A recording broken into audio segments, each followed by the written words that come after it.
एक गांव में एक मटके वाली चुड़ैल का साया था। वह बहुत डरावनी थी। रात को 3 बजते ही वह चुड़ैल लोगों को दिखाई देती थी। उसने अपने सिर पर 5 मटके रखे हुए थे। उन मटकों में से आग निकल रही होती थी। गांव वाले उस चुड़ैल को अपने घर की खिड़कियों से छुप छुप कर देखा करते थे, लेकिन उसके पास जाने की हिम्मत किसी में नहीं थी। अजी सुनिए, ये चुड़ैल रोज आधी रात को ये 5 मटके लेकर क्यों घूमती है? पता नहीं इसे किसकी तलाश है। मुझे आभास हो रहा है कि गांव में जरूर कुछ बहुत बुरा होने वाला है। फिर अगले दिन, अरे भाई हीरा, अब तो हद ही हो गई। पूरा साल बीत गया लेकिन बारिश का कोई नामो निशान नहीं है। मुझे तो लगता है इस साल भी गांव में सूखा पड़ेगा।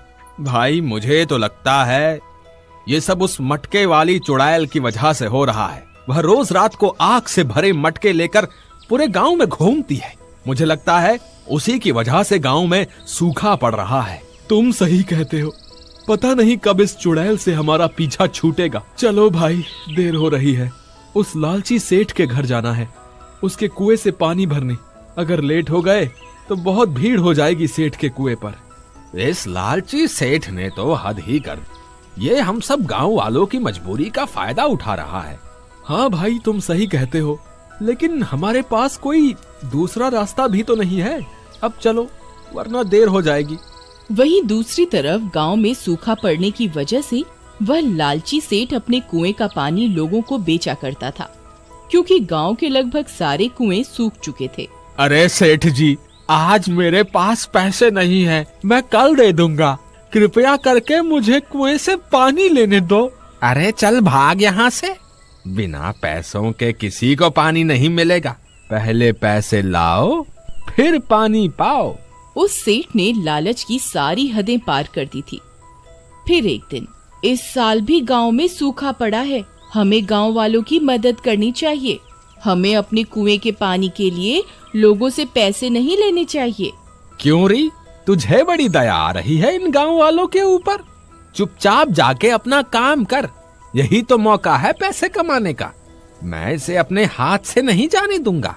तो फिर ठीक है, मुझे भी इस घर में तुम जैसे लालची इंसान के साथ नहीं रहना। मैं आज ही अपने मायके जा रही हूँ। ठीक है, तुम्हें जहाँ जाना है जाओ, मुझे कोई फर्क नहीं पड़ता। सेठ की इन्हीं आदतों की वजह से उसकी बीवी भी उसे छोड़कर चली जाती है। अब तो मजा ही आ गया। ये सारी धन दौलत अब सिर्फ मेरी है। फिर अगले दिन सुबह होने पर गांव वाले कुएं से पानी भरने के लिए खड़े होते हैं। उनमें सबसे आगे एक साधु बाबा होते हैं। देखो साधु बाबा, इस कुएं से मुफ्त में पानी नहीं मिलता, तुम्हें इसके लिए पैसे देने होंगे। वत्स, मेरे पास पैसे तो नहीं है। तो फिर कहीं और से पानी भर लीजिए, यहाँ मुफ्त में कुछ नहीं मिलता। मूर्ख इंसान, तुम ये ठीक नहीं कर रहे हो। तुम में इंसानियत खत्म हो चुकी है। इसके लिए तुम्हें भारी कीमत चुकानी पड़ेगी। इतना बोलकर साधु बाबा वहाँ से चले जाते हैं। फिर रात होने पर वह मटके वाली चुड़ैल फिर से 5 मटके लेकर गांव में आ जाती है। गांव वाले उसे देखकर घबरा जाते हैं। इस बार वह सीधा सेठ के घर के बाहर जाती है और उसका दरवाजा खटखटाती है। अरे इतनी रात को कौन आ गया पानी लेने? इससे 5 गुना ज्यादा पैसे वसूलूंगा पानी के लिए। फिर वह सेठ खिड़की से झांक कर देखता है तो वह हक्का बक्का रह जाता है। अरे मर गए रे, ये तो वही मटके वाली चुड़ैल है। आज ये कहाँ से आ गई? अब मैं क्या करूं? अगर मैंने दरवाजा खोला तो ये मुझे कच्चा ही खा जाएगी। हे भगवान, मुझे इस चुड़ैल से बचाओ। चुड़ैल फिर से दरवाजा खटखटाती है, लेकिन सेठ डर के मारे दरवाजा नहीं खोलता। तो चुड़ैल अपने 5 मटकों में से एक मटका उसके दरवाजे के बाहर रखकर चली जाती है। शुक्र है भगवान, आज तो मैं बाल बाल बच गया। फिर वह बाहर निकलकर देखता है और हैरान रह जाता है। उसके घर के बाहर एक मटका पड़ा होता है जिसमें से आग निकल रही होती है। लगता है चुड़ैल पानी लेने के लिए आई थी, तभी अपना मटका यहाँ छोड़ गई है।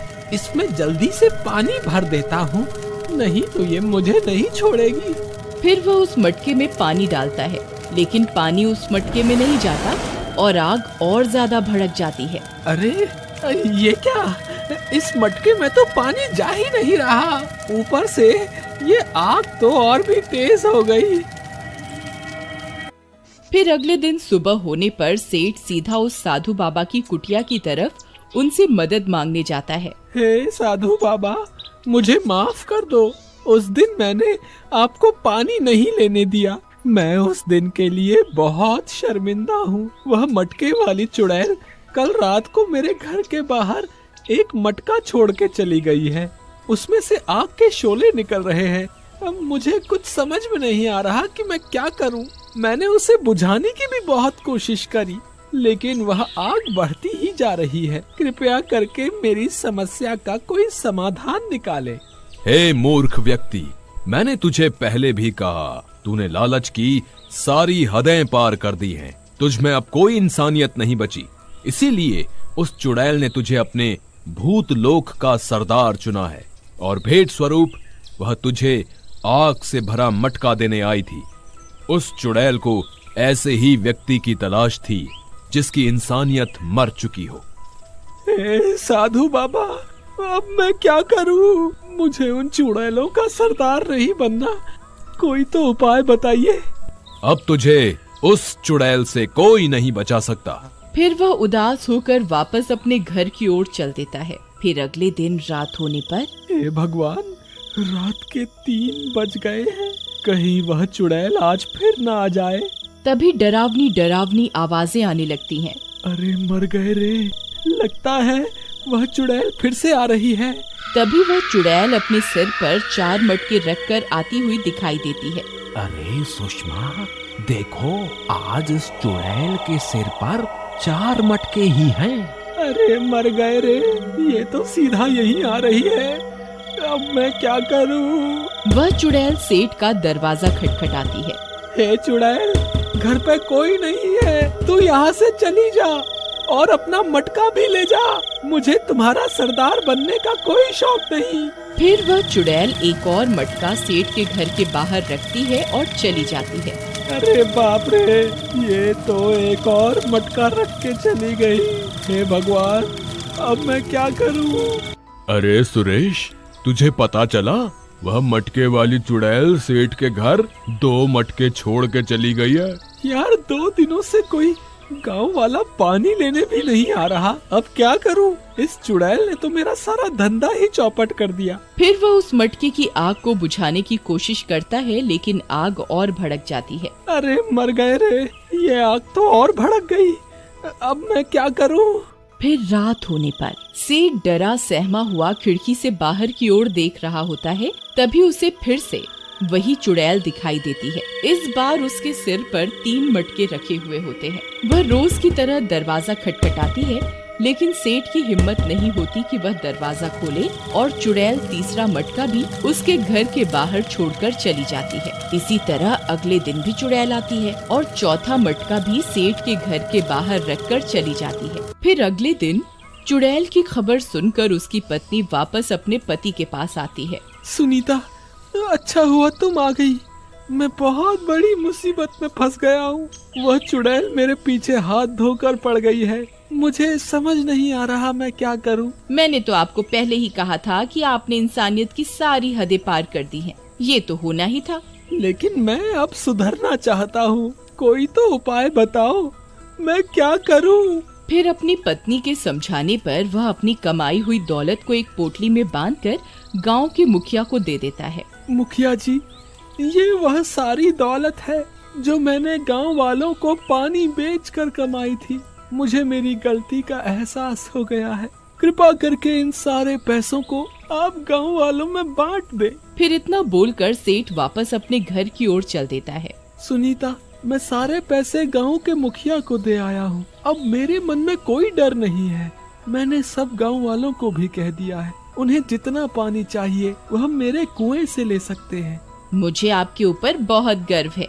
आपने बहुत अच्छा काम किया है। अब हमें उस चुड़ैल से डरने की कोई जरूरत नहीं है। फिर रात होने पर वह चुड़ैल एक मटका लेकर सेठ के दरवाजे पर पहुंचकर दरवाजा खटखटाती है। अरे मर गए रे, अब मैं क्या करूं? नहीं नहीं, आपने अपनी गलती को सुधार लिया है, अब आपको डरने की कोई जरूरत नहीं है। इतना बोलकर सेठ की पत्नी दरवाजा खोलकर बाहर निकल जाती है।